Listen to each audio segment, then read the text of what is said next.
Estudo da Palavra.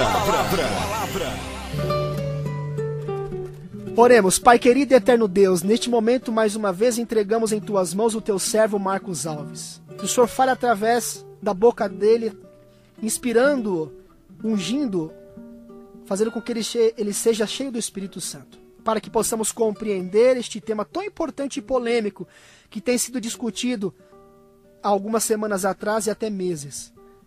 É o que nós te pedimos e agradecemos em nome de Jesus. Amém. Quero agradecer aos irmãos pela audiência, a paz do Senhor a todos os nossos queridos ouvintes.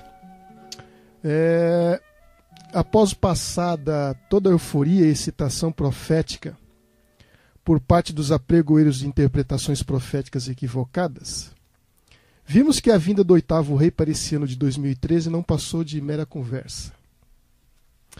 Agora, portanto, é o momento de nos concentrarmos naquilo que é concreto e está diante de nossos olhos. Não é de hoje que temos ensinado que os protestantes iriam buscar formar uma aliança com o catolicismo romano. Já no século XIX, ou melhor dizendo, desde 1886, já havíamos alertado sobre este fato. Já havíamos advertido sobre estas questões. E, dito e feito. Após 30 anos de diálogo, no dia 31 de outubro de 1998, em Augsburgo, na Alemanha, representantes da Federação Luterana Mundial e da Igreja Católica Romana assinaram uma declaração conjunta sobre a justificação pela fé, neutralizando com isso suas antigas crenças. Segundo tal ato, indica que Martinho Lutero foi induzido ao erro ao pensar que havia descoberto a doutrina da justificação pela fé, quando na verdade a Igreja Católica sempre crera nela. Interessante. Antes de Martinho Lutero, quantos não foram massacrados, perseguidos, torturados, queimados, afogados pelo romanismo, para que depois de um certo tempo se descubra que apenas foi uma questão de mal entendido. Portanto, a reforma foi um equívoco gerado por um mal entendido semântico, apenas um mal entendimento do significado da palavra justificação pela fé. E o que é emblemático aqui é que foi justamente no dia 31 de outubro que Lutero fixou na porta do castelo de Wittenberg suas 95 teses. E exatamente esse dia foi escolhido para ser o dia da traição da reforma por parte dos luteranos. O que causa maior desconfiança é que foram gastos 30 anos para se consumar o repúdio à Confissão de Augsburgo. Pelo visto, essa confissão, que serviu como fundamento para o luteranismo durante 469 anos, não tem mais valor. E temos mais ainda a dizer, foram 30 anos para se tratar sobre o tema da justificação pela fé. Agora pergunto, será que a justificação pela fé em Cristo é tão complicado assim? Ao ler a Bíblia em Atos capítulo 16, versículos 30 e 31, encontro lá os seguintes dizeres. Depois, trazendo-os para fora, disse, Senhores, que devo fazer para que seja salvo? Responderam-lhe, crê no Senhor Jesus e serás salvo tu e a tua casa. Aqui Paulo não disse, olha, daqui a 30 anos eu vou te dar a resposta sobre o que você deve fazer para ser salvo. Não, a resposta de Paulo foi imediata. Crê no Senhor Jesus e será salvo tu e tua casa. E luteranos e católicos demoram 30 anos para concluir que Lutero apenas cometeu um equívoco com respeito à justificação pela fé. Os luteranos se renderam ao catolicismo, mas os católicos não mudaram as suas convicções. Mas isso nós já havíamos dito em 1886. Quero ler uma citação disto para você. E convém lembrar, Roma jacta-se de que nunca muda. Isso nós encontramos em nosso livro muito conhecido chamado O Grande Conflito. Desde 1886 já havíamos alertado ao mundo, inclusive ao mundo protestante, de que Roma não muda. E tem mais, os protestantes dos Estados Unidos serão os primeiros a estender as mãos através da forragem para apanhar a mão de quê? Estender a mão através do abismo para dar mãos ao poder romano. E sob a influência desta tríplice união, que será romanismo, protestantismo apóstata, junto com todas as formas de espiritismo, este país seguirá as pegadas de Roma, desprezando os direitos da consciência. João Paulo II foi o primeiro papa a entrar em mesquitas, foi o primeiro papa a entrar em sinagogas. João Paulo II teve a oportunidade de pregar em uma igreja luterana. Ele foi o missionário buscando a união, o ecumenismo, a união. Porém, quem mudou foram os protestantes, porque os 100 anátemas que foram pronunciados no Concílio de Trento pelo jesuitismo, que encabeçou aquele concílio, ficou conhecido como a Contra-Reforma, jamais, até hoje, esses 100 anátemas permanecem. E hoje vemos o luteranismo traindo a Reforma protestante desta maneira, que foi registrado no ano de 1998, em 31 de outubro. Eu tenho aqui em mãos, para ler para você, prezado ouvinte, o que se encontra, seria interessante de novo repetir, na quarta-feira, 20 de abril de 2005, na Folha de São Paulo. É interessante que algo tão importante, tão auspicioso, teve apenas cinco linhas, breves linhas, comentando a respeito disto. Porém, eu gostaria de ler algumas linhas antes de concluir com essa questão do protestantismo, para entrarmos num outro tópico também que é importante. João Paulo II investiu pessoalmente no terreno do ecumenismo. Nunca deixou de pregar a unidade do catolicismo com o cristianismo ortodoxo, o anglicanismo e as confissões saídas da Reforma protestante. Ele se dizia convencido de que, se o segundo milênio tinha sido da divisão, o terceiro deveria ser o milênio do exame de consciência e do perdão. Perdoar quem deve perdoar quem aqui? Os milhares de protestantes que foram assassinados pela máquina de destruição do romanismo? Eu acho que com certeza deve ser disso que está se falando aqui. Continuando a leitura. Mas a tarefa ficou inacabada. Após a queda do comunismo, ressurgiram conflitos entre católicos e ortodoxos e reacenderam os ódios fratricidas, cujo maior exemplo foi o veto imposto pela Igreja Ortodoxa Russa e seu patriarca Alexis II a qualquer visita do Papa a Moscou. Foi sábio, viu? Alexis foi sábio nesse aspecto. O mundo todo deveria ser sábio. Eu digo, o mundo todo protestante deveria seguir esse exemplo. O diálogo avançou com as igrejas luteranas, que em 1998 ratificaram com o Vaticano um acordo sobre a justificação pela fé, passando, note o que diz o articulista, passando uma borracha sobre uma das principais desavenças históricas vindas da época de Martinho Lutero. O texto continua. Com os anglicanos houve altos e baixos. Em 1992, a Igreja da Inglaterra decidiu em favor da ordenação de mulheres e foi criticada por Roma, com Bento XVI, a risco de ser retrocesso. Isso aqui é um jornal de 2005. Aí continua. Quando era cardeal, ele escreveu que não considerava as outras igrejas irmãs, já que a católica é a mãe. Isso nos lembra o quê? Apocalipse capítulo 17, versículo 5, diz o quê? Babilônia a Grande, a mãe das prostitutas da terra. Os protestantes dos Estados Unidos, como havia dito, serão os primeiros a estender a sua mão através da forragem. A palavra de Deus deu aviso do perigo iminente, e se este for desatendido, o mundo protestante saberá quais são realmente os propósitos de Roma. Apenas quando for demasiadamente tarde para escapar da cilada. Ela, o romanismo, está silenciosamente crescendo em seu poder. Suas doutrinas estão a exercer influência nas assembleias legislativas, nas igrejas e no coração dos homens. Ela está a erguer suas altaneiras e maciças estruturas. E nós, mundo protestante, parece que fechamos os olhos a isso. Sorrateiramente e sem despertar suspeitas, ela está aumentando suas forças para realizar os seus objetivos ao chegar o tempo de dar o golpe fatal. Tudo que deseja é oportunidade. E essa lhe está sendo dada. Logo veremos e sentiremos qual é o propósito do romanismo católico.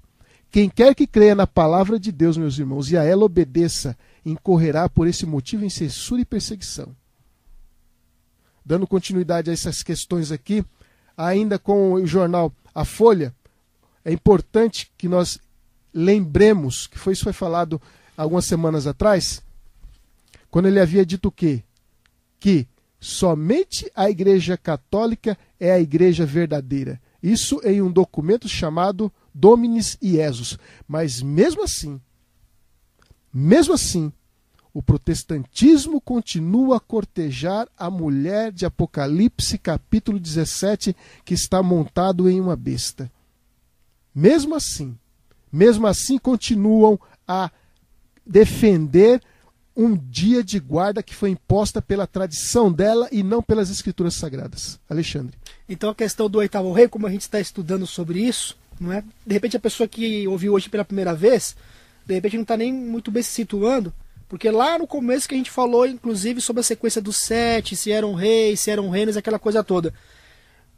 Analisando isso que você tem dito, então dá para entender que esse oitavo rei, que procede dos 7, é então Roma papal como sistema, não é? No Exatamente. sentido de ter a sua chaga totalmente restaurada. Está sarando gradativamente. Uhum. Eu estou aqui em mãos, trouxe muita documentação aqui, da revista Eclésia, número 36, edição 152. A reportagem de capa é: o Brasil se tornará evangélico? Aí continua dizendo: protestantes chegam a 42,3 milhões.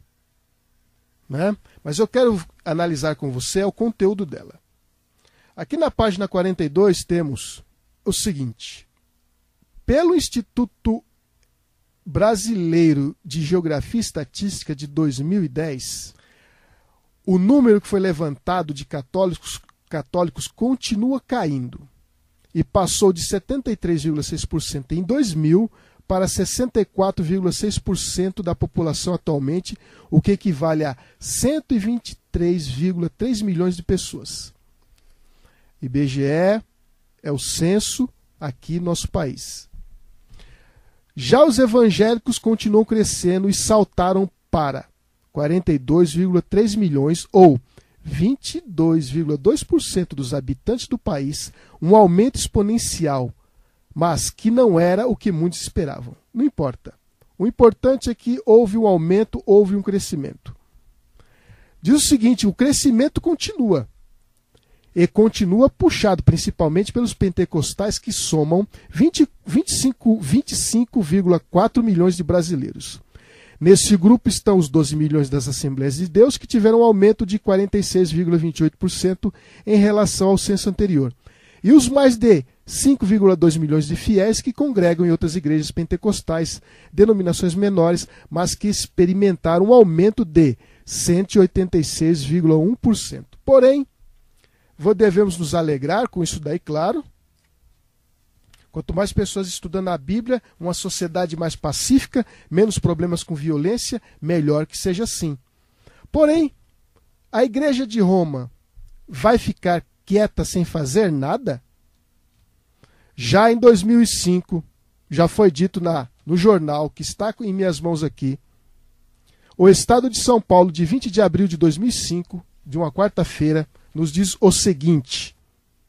Deixa eu ver aqui na página em que se encontra, é especial, caderno especial H3. Leiamos o que consta lá com respeito a isto. Lá diz: relações com outras religiões.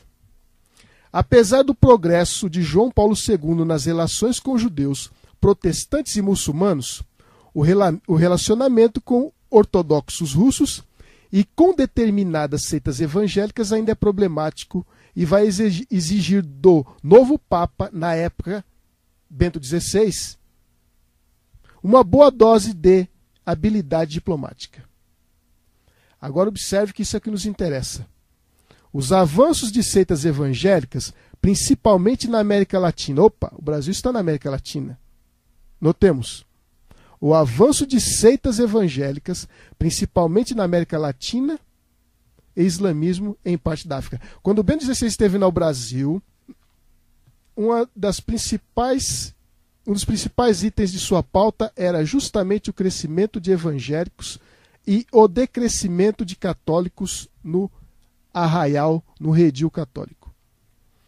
Agora Bento saiu, renunciou, devido a escândalos e corrupções, o que não é novidade dentro da história do romanismo.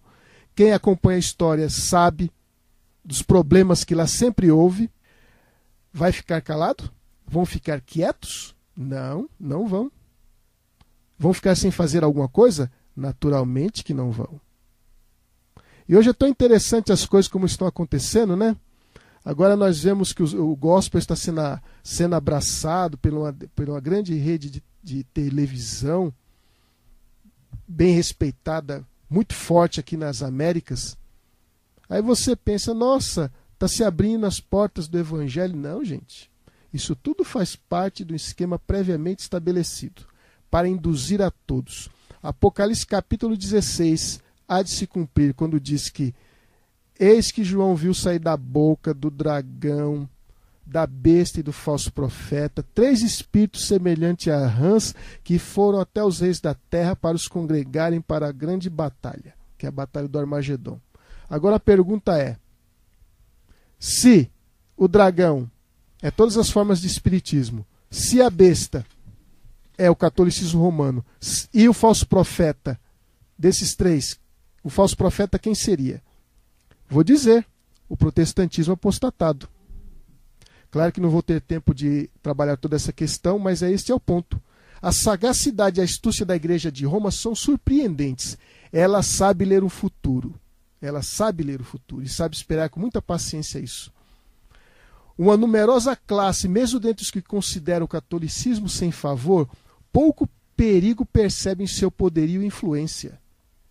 Muitos insistem que as trevas intelectuais e morais que prevaleceram durante a Idade Média favoreceram a propagação de seus dogmas, superstições e opressão, e que a inteligência maior dos tempos modernos, a difusão geral do saber e a crescente liberalidade em matéria de religião vedam o avivamento da intolerância e tirania. O próprio pensamento de que tal estado de coisas venha a existir nesta era esclarecida é ridicularizado. Ninguém jamais, nesse período que vivemos agora, no século XXI, com tantos tablets, tantas TVs em terceira dimensão, tanta tecnologia, jamais alguém vai acreditar que nós podemos recuar a perseguições religiosas que houve na Idade Média. O próprio pensar é ridículo. É verdade que grande luz intelectual, moral e religiosa resplandece sobre a nossa geração. Das páginas abertas da Santa Palavra de Deus tem se derramado luz do céu sobre o mundo. Hoje ninguém precisa ficar desavisado com respeito a essas questões. Mas cumpre lembrar que quanto maior a luz concedida, maiores as trevas dos que a pervertem ou a rejeitam. Bem, nós daremos continuidade um pouco a essa questão sobre esses pontos que foram aqui levantados. E sobre a questão de dizer que o 8º rei vai vir sim, vai vir. Que não nos devemos distrair com essas teorias loucas que aparecem principalmente na internet, em vídeos que são lançados por aí. Antes de concluir com esse aspecto, queridos, seria muito interessante deixar muito claro que o Ministério A Verdade para o Tempo do Fim, ele não tem a intenção nenhuma de afrontar pessoas. Porém, o que é abordado aqui é justamente essas questões de doutrina. Como podemos nós voltarmos, transpormos os portais de Roma, se ali ainda existe a idolatria, se ali ainda existe a doutrina da transubstanciação, se ali ainda existe costumes adotados do paganismo e disfarçados como cristianismo? Como é que podemos, o mundo protestante, formar aliança com a igreja assim, perseguidora, e que se permitir, se for dado o poder que foi dado no passado, vai ser revelado realmente a verdadeira natureza do romanismo vindo do Vaticano?